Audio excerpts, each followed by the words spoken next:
Amazon rainforest covers an area the size of Australia. It is host to half of all species of life on Earth, many of them lethal. It is no place to be lost alone. In the jungle, there are countless ways to die.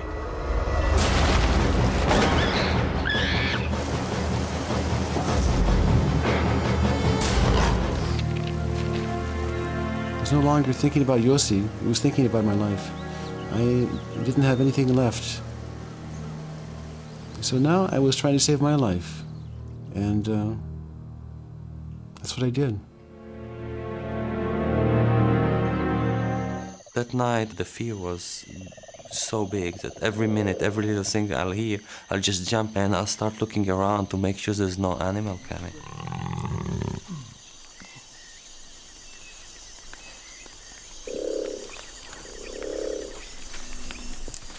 I just clearly heard some branch breaking. Something is moving. I knew, I'm not imagining that something is moving near me. I look with the flashlight around, but the moment I put the beam on, I see the face of a jaguar.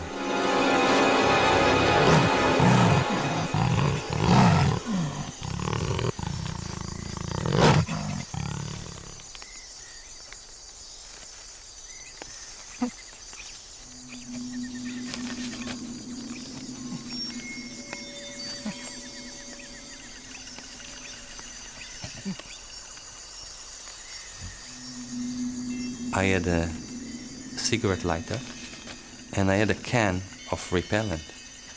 And I remember that I saw that in a movie that you can actually set the repellent on fire.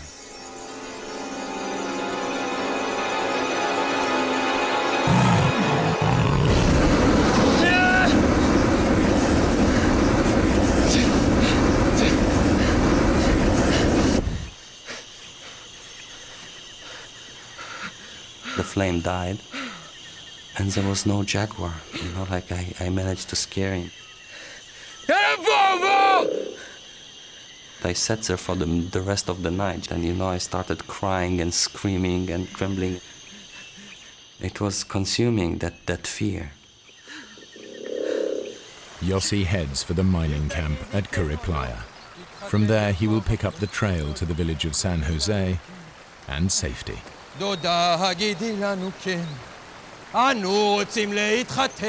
And here I am singing out loud, my chest open, enjoying the scenery and fully trusting I'm gonna make it. After hours on the river, Kevin's condition is critical. He is barely conscious and has no idea if he has passed San Jose or not.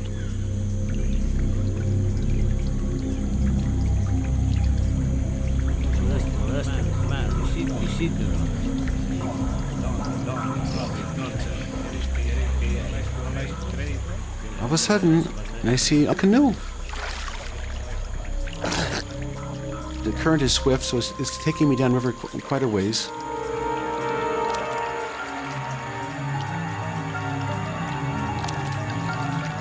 And then finally, they turned their heads and they began waving their arms.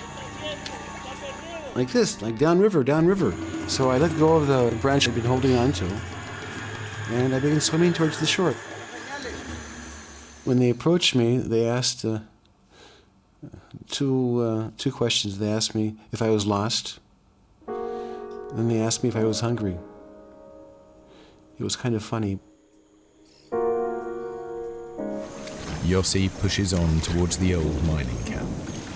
With the rice gone, he's surviving on little more than scraps of fruit scavenged from the jungle floor.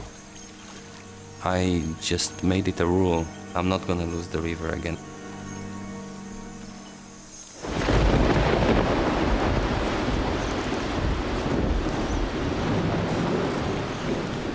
The rain was merciless. It was so tough. The night came and it was very hard to escape. What happened is quite unbelievable. I didn't know of that phenomena, but literally the jungle started collapsing.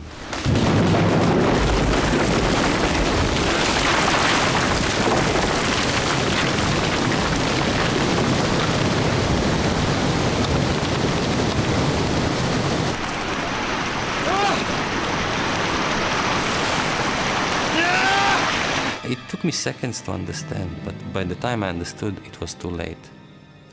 It was a flood. I went to the office of the commander and I spoke to him. And he said if a gringo, a traveler, was lost in the jungle, that he didn't have a chance. Si él fuera tu hijo, o tu hermano. ¿Por qué no te regresas a los Estados Unidos, donde tu familia? A pasar las fiestas navideñas. Pero hay una persona perdida en la selva.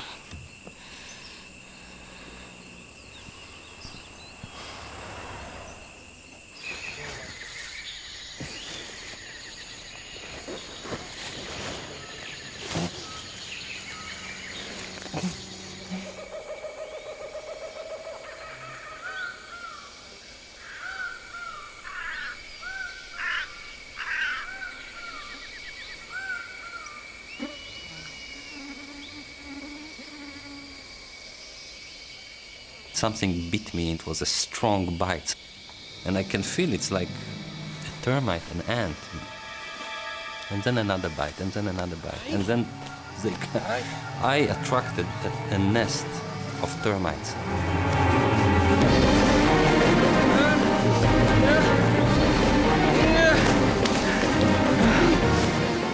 And there were like hundreds of them, and then thousands of them, and I couldn't escape. There was no way I could escape.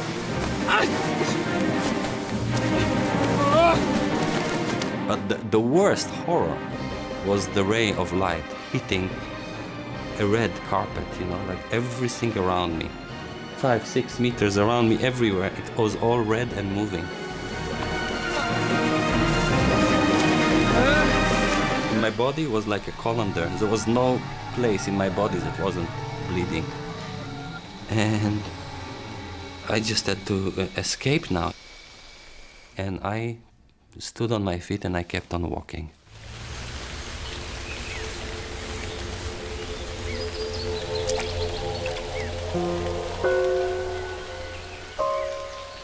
On my knees, on my elbows, I'm crawling.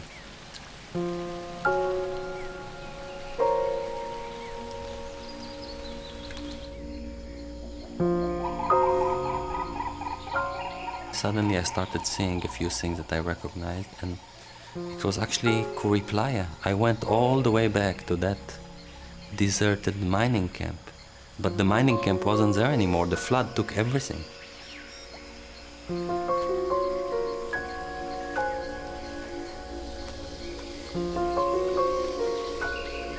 So, you know, I'm already in like the zone of like delirium. I'm just trying to get rid of that wasp, and it's so strong, that noise. In a certain point, I think maybe it's trapped inside the mosquito nets. And I raise my head and I just try to get rid of that wasp. And the buzz is in my ears. And as I raise my head, and I don't see the wasp. But when I turn my head, right there on the beach, I see shades and people.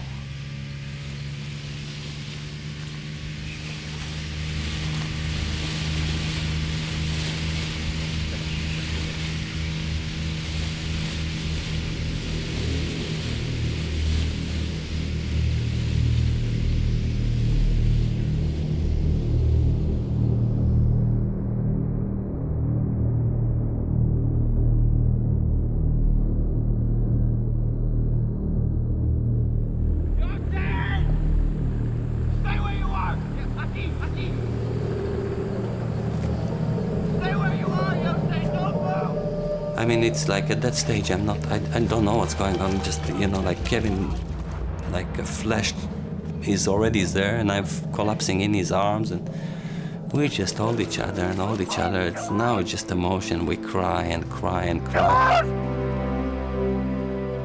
I couldn't believe it that we'd found him. If he would have been upstream, just 100 yards away, he wouldn't have heard us. We wouldn't have seen him. I mean, it's literally 1 in a million.